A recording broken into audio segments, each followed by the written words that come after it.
क्या कहते हैं कि पानी में मीन प्यासी मैं सुन सुन आवा हंसी। क्या लगती है ये बात? पानी से प्यास बुझती है और उसी पानी के बीच में रहते हुए फिर भी प्यास लगी रहती है। कबीर साहब का तात्पर्य हमें समझाने के लिए था। दूसरी जगह वे वाणी में कहते हैं, वस्तु कहीं ढूंढे कहीं किसबिद आवे हाथ। कहे कबीर जब पाइए भेदी लीजिए साथ। कि चीज़ कहीं और रखी है, ढूंढते उसको कहीं और हैं, वो कैसे मिलेगी? मिल जाएगी। कहते हैं कि भेदी जानकार आदमी जो उसके बारे में जानता है, उससे संबंध जोड़ो, उससे बात करो, वो मिलवा देगा। इस बात का मतलब यही है कि हम जिस दुनिया में रहते हैं, ये दुनिया परमात्मा की बनाई हुई है और उसकी खोज में हम कभी मथुरा, कभी काशी, कभी कहीं घूमते हैं। हमारा कहने का तात्पर्य ये बिल्कुल नहीं है कि मथुरा, काशी, हरिद्वार या इलाहाबाद या गंगा सागर ना जाओ। नहीं, कहते हैं कि जिस वस्तु को खोजने के लिए तुम जाते हो वो हर जगह है, वो आपके पास है।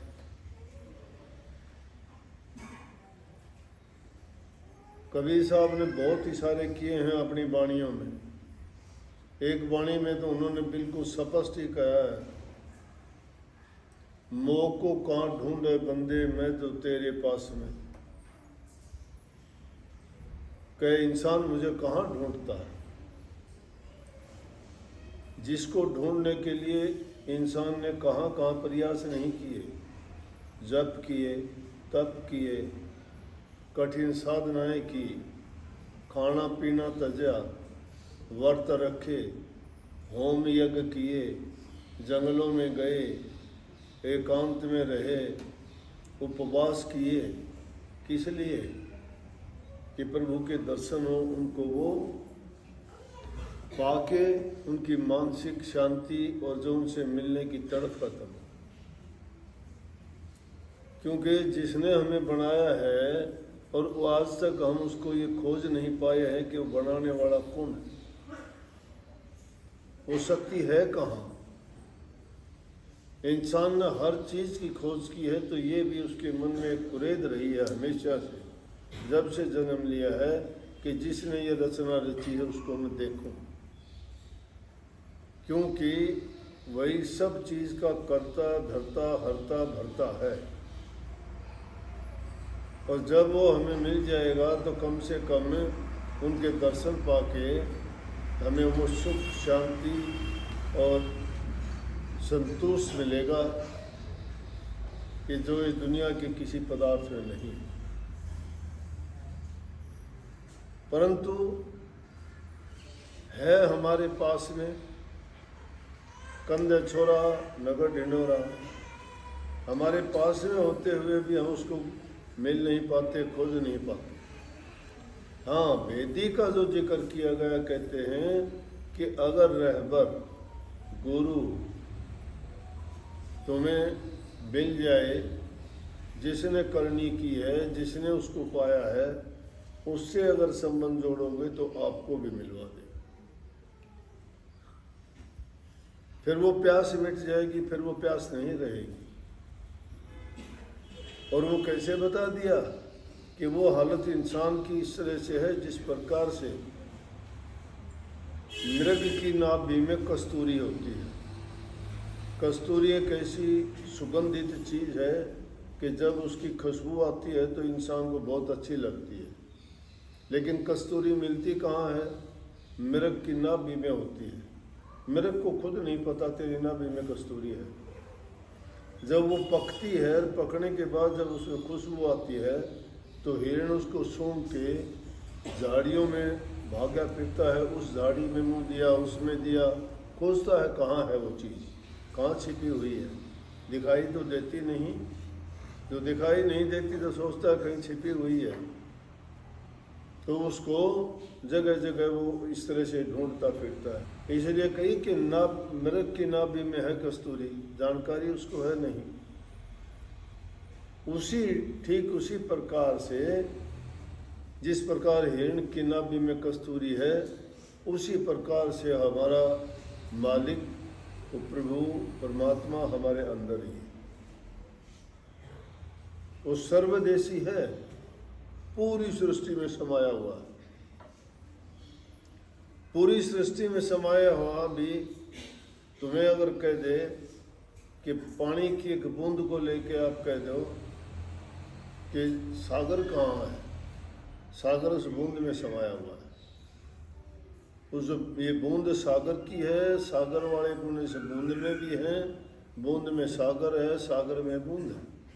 महर्षि जी ने वाणी लिखी, उसमें कही बूंद में सिंध, सिंध में बूंदे, बूंद सिंध दो एक हुए, बूंद सिंध का झगड़ा मन में उनके लिए अनेक।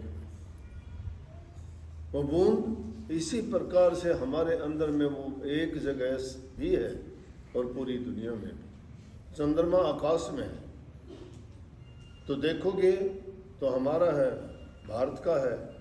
गांव में देखोगे तो हमारे इस गांव का ही है। दूसरे शहर में देखोगे उस शहर का चंद्रमा है।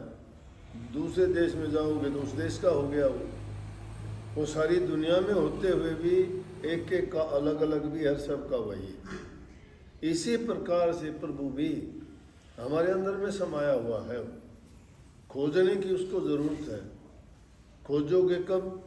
जब आपको गुरु पूरा मिल जाएगा, वो तुम्हें रास्ता बताएगा, उसके नियम समझाएगा कि आपको उससे मिलने के लिए क्या क्या करना पड़ेगा, और उनके बताए मार्ग पर चलोगे तो उसको पा लोगे। कोई मेहनत करनी पड़ेगी, कठिन परिश्रम करना पड़ेगा, बहुत संयम रखना पड़ेगा।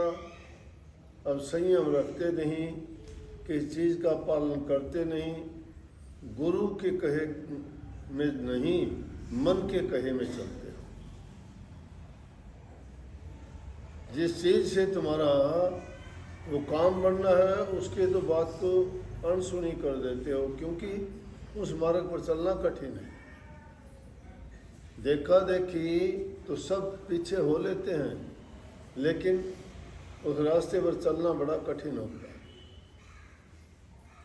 और जो सच्चा खोजी बन के चलता है तो उसको मिलता है। जो सच्चे बन के चले उनको सबको मिला, किसको नहीं मिला। परंतु हम मेहनत करना नहीं चाहते। जो मेहनत करना नहीं चाहता उसको कैसे मिल जाएगा? जब तक गुरु के दिखाए रास्ते पे हम नहीं चल पाते तो उसको भी नहीं देख पाते। उसको गुरु भक्ति कहते हैं। गुरु के बताए नियमों का पालन करो, अपने जीवन को उनके अनुसार ढालो। स्वार्थ की भक्ति नहीं है, लालच की भक्ति नहीं है, इच्छाओं और तृष्णाओं में डूबने वालों के लिए भक्ति नहीं है। भक्ति बड़ी तप की है, त्याग की है और साधना की है। उसके लिए सतत प्रयास करना पड़ता है, मेहनत करनी पड़ती है। देखा देखी का खेल अगर होता तो कोई भी कर लेता। चाहते तो सब हैं, उड़ान भरना सब चाहते हैं, लेकिन पंख भीगे हुए हैं, नहीं उड़ पाते। ये दुनियादारी की जब तक वासनाएं हैं तब तक उस रास्ते पर चलना कठिन है। और उनको जब छोड़ दोगे तो आसान बहुत हो जाएगा। हम तो बह जाते हैं, सोचते हैं कि हाँ मुझे क्या ज़रूरत है। कोई भी बात होती है अपना हित सोचते हैं, दूसरे का नहीं सोचते। अगर ये सोच ले कि तेरा हित भी इस बात में है,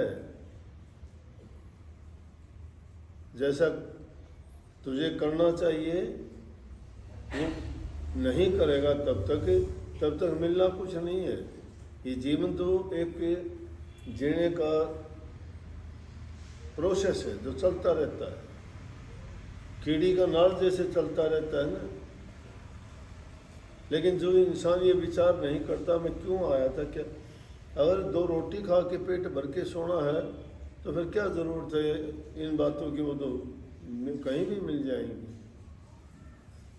कितने लोग यहाँ आते हैं, देखते हैं हम, साधु का भेष बना लेते हैं, मांगते फिरते हैं, पूछते हैं शादी हुई थी, हाँ हुई थी, बच्चे और वो पत्नी घर हैं, बोला हमने उनको छोड़ दिया है, वो घर में ही है, हम घूमते हैं, वो घूमते हैं।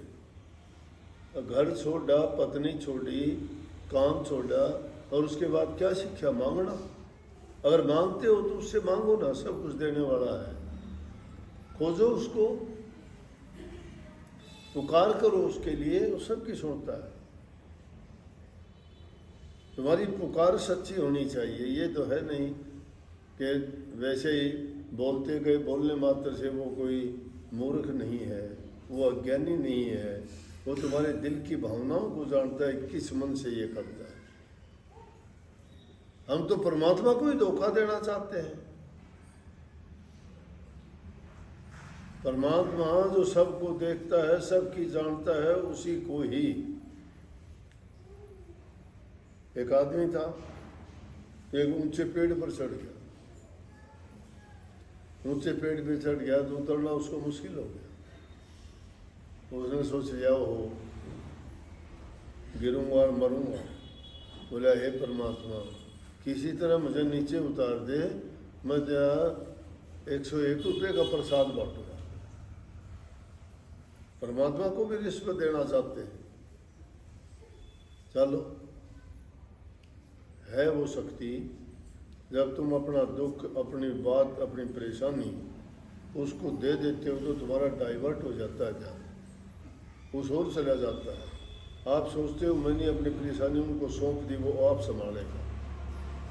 इसी प्रकार से आप लोग भी जो आते हो ना, गुरु को सौंपते हो कि ये आशीर्वाद देना मेरा एक काम हो गया। आपने अपने ऊपर नहीं रखा क्योंकि आपने अपनी परेशानी सौंप दी, और वो सौंप देने के बाद में आप निश्चिंत हो गए कि हाँ मेरी ज़रूर मदद हो। तो लेकिन वहाँ भी हम क्या करते हैं, धोखे से परमात्मा से कहते हैं परमात्मा नीचे उतार दे, 101 रुपये का प्रसाद बांट। थोड़ा नीचे आ गया, बीच में आ गया, सोचता है परमात्मा 101 का क्या करेगा, कोई है तो नहीं, 1-2 आदमी मिलेंगे यहाँ, 50 रुपये का भोग। सुरक्षित नीचे आके उतर गया। बोले परमात्मा को तो प्रसाद मिलना नहीं, इनको खिला के क्या फायदा है, परमात्मा कभी खाता है क्या प्रसाद। मैं ठीक है काम। तो इंसान इतना स्वार्थी है, जब इसको दुख पड़ते हैं, परेशानी पड़ती है, गुरु भी याद आता है, नाम भी याद आता है, मैं प्रभु से प्रार्थना करता है इस बार बचा लो, आगे नहीं करूँगा ये काम, आगे नहीं करूँगा। लेकिन आज ही करता है, अगले दिन भूल जाता है। बार बार करके जो भूलता है वो सोचता है कि परमात्मा भी भूल गया होगा, वो भूलता नहीं है। हम अपने आप को ही मूर्ख बना लेते हैं, अपने आप को ज्ञानी बना लेते हैं, अपने विचारों से ही सब कुछ समझ लेते हैं, और सब कुछ अपने ख्याल से और अपने मन से ही करके संतुष्ट हो जाते हैं। परमात्मा की ये खूबी है कि स्वामी जी महाराज ने तो कही है कि जब जब मार पड़ी दुखन की, तब तक डर डर भजन की, और देखो मेर दया सतगुरु की, उसी भजन को मान लिया। अरे तुम दुख में भी अगर याद करोगे तो भी वो तुम्हारी उस बात को, झूठी को भी सच्ची मान लेगा। कोई भक्ति करे कपट से, उसको भी अपनाऊं। अगर कपट से भी भक्ति करोगे तो भी मान लेगा। लेकिन हम तो क्या, इस मुंह से कभी नाम लेना ही नहीं चाहते। अगर नाम लेते तो हमारी ये हालत नहीं होती। हम तो बड़े चालाक, बड़े बुद्धिमान, बड़े ज्ञानी, बड़े समझदार बनते हैं, और वो समझदार और चतुराई बुद्धि कहाँ लेके जाती है, हमेशा न रखी हो। हमेशा उल्टे रास्ते की ओर, सही रास्ते की ओर ले जाती है क्या? सही रास्ते की ओर ले जाने वाली चीज़ को तो छोड़ देते हैं। सही रास्ते पे ले जाने वाली चीज़ है सत्संग, गुरु की शरण, नाम की भक्ति, सच्चा विश्वास और यकीन, बुरे कामों का त्याग, आलस स्वार्थ इन चीज़ों को दूर भगाना, मन और मनसा को सच्चा और अच्छा रखना, सेवा प्रेम बंदगी और वचन की सत्यता जो इंसान में आ जाती है तो हमेशा के लिए संतुष्ट और सुखी हो जाता है। सबको बहुत बहुत आशीर्वाद।